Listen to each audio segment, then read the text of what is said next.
অনেক একটা পরিশ্রমের কাজ, খাসতে গেছি কাজ করে। এটাতে কোনো মিলেট চাষাবাদ করা হবে, যার জন্য আগে ভাগে পানি দিচ্ছি। যদিও আমি কোদাল দিয়ে এই জায়গাটা খুবই না, খুবই হার্ড হয়ে গেছে, শক্ত হয়ে গেছে, শক্ত না একটু শুকিয়ে গেছে, কিন্তু তারপরে দেখবেন যে মাটিগুলো খুব নরম ভেতরে।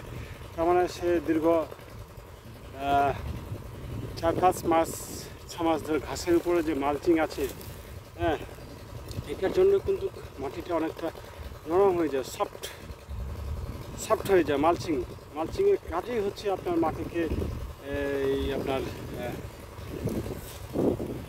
আপনার কি বলে নাইট্রোজেন ফিক্সিংকে ধরে রাখা, মাটির উর্বরতা শক্তি বজায় রাখা, এবং কি মাটির ভিতরে যে অণুজীবগুলো আছে এগুলোকে বৃদ্ধি করা, এবং কি এই মাটিকে ভিজিয়ে রাখা অন্যতম একটা মূল বৈশিষ্ট্য, যে পানি শোষণটা খুব তাড়াতাড়ি হয় না এবং কি মাটিটা নরম থাকে। আমি যদিও কোদাল দিয়ে এইগুলো কাজগুলো করতেছি, তবে মাটিটা দেখতেছি খুবই নরম, যেহেতু এই মাটিটা খুবই হার্ড হওয়ার কথা, কিন্তু সেভাবে হার্ড হয়নি।